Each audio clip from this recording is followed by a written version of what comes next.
Good morning students, today we learn tema 7, subtema 3, pembelajaran 4, 5, dan 6. Sebelum menonton video ini, Miss ingatkan kalian untuk tetap berdoa. Oke, kita masuk pembelajaran keempat. Apakah kamu sering mendapat kesempatan untuk memimpin? Siapa yang kamu pimpin? Bagaimana perasaanmu? Pasti senang bukan? Nah anak-anak Miss, sekarang kita akan membaca cerita yang berjudul Deda dan 5 butir kentang. Dahulu ada seorang pencari kayu bakar bernama Deda. Dia hidup bersama istri dan ketiga anaknya. Mereka keluarga miskin yang tinggal di gubuk sederhana.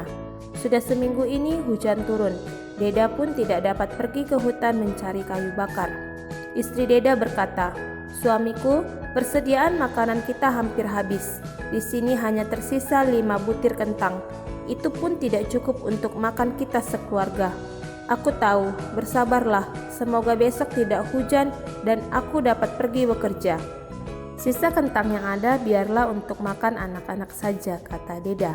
Menjelang sore ada seseorang yang mengetuk pintu rumah Deda. Setelah dibuka ternyata ada seorang pengemis tua. Dia basah kuyup kehujanan. "Aku sudah berhari-hari kehujanan. Aku juga kedinginan dan kelaparan. Bolehkah aku minta sedikit makanan?" tanyanya. Deda kasihan melihat si pengemis, tapi dia juga tidak mempunyai banyak makanan. Deda bermusyawarah dengan istri dan anak-anaknya. Akhirnya mereka bersepakat untuk memberikan sisa makanan kepada si pengemis. "Baiklah, kami akan memberikan 5 butir kentang ini kepadamu.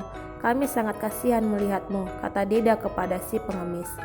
"Tunggulah sebentar, aku akan memasaknya dulu," kata istri Deda. Setelah matang, kentang pun dihidangkan. Si pengemis makan 4 butir kentang. Kini kentang yang tersisa tinggal 1. Sebelum pergi dia berpesan, "Jika kalian mau makan, irislah kentang ini menjadi 5. Pasti cukup untuk makan keluargamu." Deda kemudian mengiris kentang itu menjadi 5. Ternyata kelima irisan kentang itu berubah menjadi 5 butir kentang. Jika sebutir kentang diiris 5 lagi, maka tiap irisannya akan menjadi 5 butir kentang lagi. Begitu seterusnya. Kini Dede dan keluarganya tidak pernah kekurangan makanan lagi. Dede juga membagi-bagikan kentangnya kepada tetangganya. Nah anak-anak Miss, dari cerita tersebut terdapat nilai-nilai Pancasila dalam setiap peristiwa yang ada dalam cerita tersebut. Di sini Miss membuatkan tabel. Dalam tabel ini ada peristiwa dalam cerita dan nilai-nilai Pancasila yang sesuai. Yang pertama yaitu aku tahu, bersabarlah. Nah, nilai Pancasila yang sesuai yaitu percaya dan takwa kepada Tuhan Yang Maha Esa. Itu termasuk dalam sila pertama. Yang kedua yaitu peristiwa sisa kentang yang ada biarlah untuk makan anak-anak. Nah, ini nilai Pancasila yang sesuai yaitu rela berkorban dari sila ketiga. Nah, peristiwa yang ketiga yaitu Deda kasihan melihat si pengemis. Nah, di sini nilai Pancasila yang sesuai yaitu mengakui dan memperlakukan manusia sesuai dengan harkat dan martabatnya. Ini termasuk dalam sila kedua. Lalu peristiwa yang keempat yaitu Deda bermusyawarah dengan istri dan anak-anaknya. Di sini nilai Pancasila yang sesuai yaitu mengutamakan musyawarah dalam mengambil keputusan. Ini terdapat dalam sila keempat. Lalu peristiwa yang kelima, baiklah kami akan memberikan 5 butir kentang itu kepadamu. Nilai Pancasila yang sesuai yaitu memberi pertolongan kepada orang lain. Ini termasuk dalam sila kelima. Dan peristiwa yang keenam yaitu Deda juga membagi-bagikan kentangnya kepada tetangganya. Nilai-nilai Pancasila yang sesuai yaitu gemar melakukan kegiatan kemanusiaan. Ini termasuk sila kedua. Dan memberi pertolongan kepada orang lain terdapat dalam sila kelima. Nah anak-anak Miss harapkan kalian menuliskan tabel ini ke dalam buku catatan kalian dengan tulisan yang rapi. Anak-anak Miss, kemarin Miss sudah menugaskan kalian untuk mengerjakan soal-soal dari buku PBT yang berkaitan dengan patung.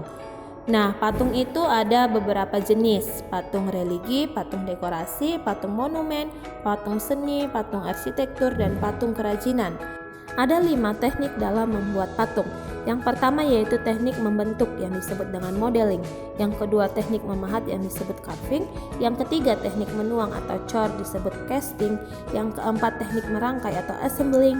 Dan yang kelima teknik menyusun constructing. Nah anak-anak Miss, di sini akan Miss berikan tugas kalian membuat patung. Nah patung yang akan kalian buat terbuat dari bahan-bahan lunak.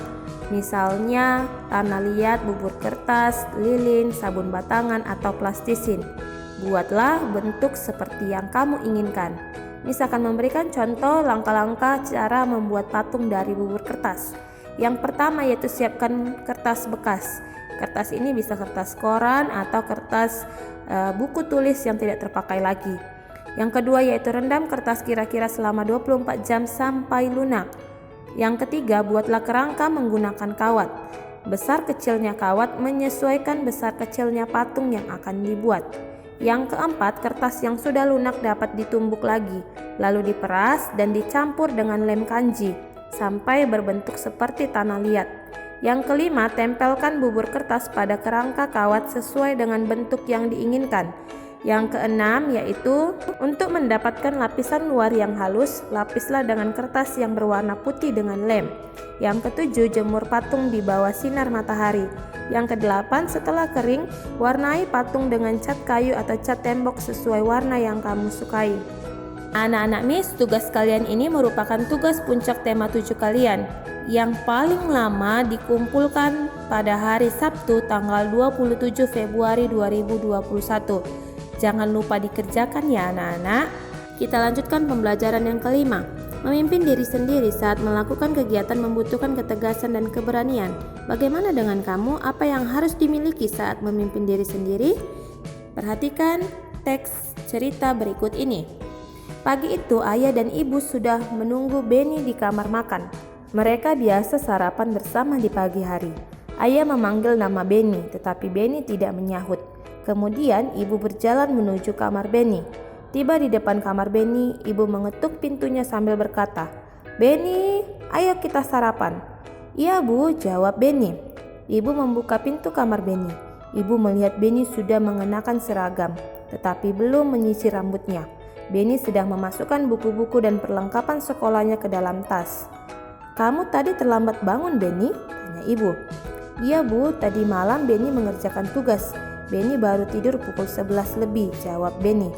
"Kapan ibu guru memberikan tugas itu?" tanya ibu. "Sebenarnya sudah seminggu yang lalu bu," jawab Benny lirih. Jika kamu dapat memimpin dirimu sendiri, pasti pagi ini kamu tidak akan terlambat bangun," kata ibu. "Maksud ibu?" tanya Benny. "Maksud ibu, jika kamu dapat memimpin dirimu sendiri dengan mengatur waktumu dengan baik, tentu tugas itu sudah selesai dari kemarin bukan?" kata ibu. "Iya bu, besok-besok Benny tidak akan menunda mengerjakan tugas," kata Benny. "Baiklah, tapi ibu senang kamu telah berusaha keras dan mengerjakan tugasmu sendiri tanpa perlu bantuan orang lain. Ayo, sekarang kita sarapan, ayah sudah menunggu," kata ibu. Nah, dari cerita tersebut ayo kita berdiskusi. Ada 3 soal. Yang pertama yaitu, pernahkah kamu mengalami kejadian seperti Benny? Pasti pernah bukan? Ayo ngaku. Nah, pertanyaan yang kedua yaitu, sikap apa yang tidak pantas ditiru dari cerita Benny?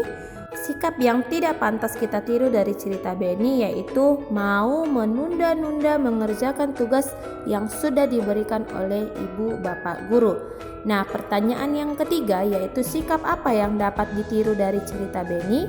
Sikap yang dapat kita tiru dari cerita Benny yaitu tetap bertanggung jawab, mau mengerjakan tugas yang diberikan bapak ibu gurunya. Nah, anak-anak Miss, boleh ingat perkataan ibu Benny. Kita harus mampu memimpin diri sendiri. Dalam memimpin diri sendiri, kita juga harus mampu mengatur waktu untuk melaksanakan semua hak dan kewajiban kita.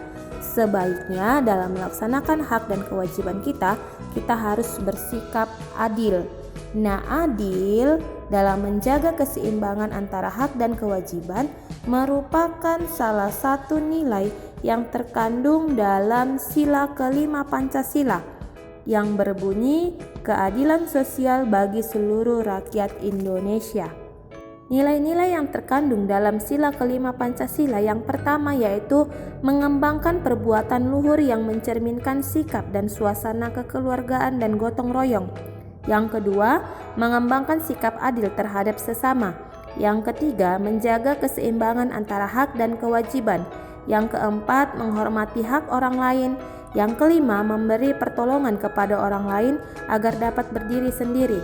Yang keenam, suka bekerja keras. Dan yang ketujuh, menghargai hasil karya orang lain yang bermanfaat bagi kemajuan dan kesejahteraan bersama. Nah, contoh penerapan nilai-nilai keadilan dalam kehidupan sehari-hari. Yang pertama yaitu bergotong royong membuat kue yang akan diberikan kepada teman yang sakit pada saat menjenguknya. Kedua, ayah memberi uang saku secara adil kepada saya dan saudara-saudara yang lain. Tiga, berusaha menolong orang lain di sekitar kita sesuai dengan kemampuan kita. 4. Menghargai hasil karya adik. 5. Menghormati pejalan kaki saat menyeberang ketika saya berkendara. 6. Belajar dengan sungguh-sungguh dan berusaha dengan sebaik-baiknya saat ada PR. 7. Menghormati hak tetangga saat waktu istirahat dengan tidak ramai bermain di sekitar rumahnya. Nah, contoh penerapan nilai-nilai keadilan ini kalian tulis ke dalam buku catatan kalian dengan tulisan yang rapi. Jangan lupa ya. Kita lanjutkan pembelajaran ke-6.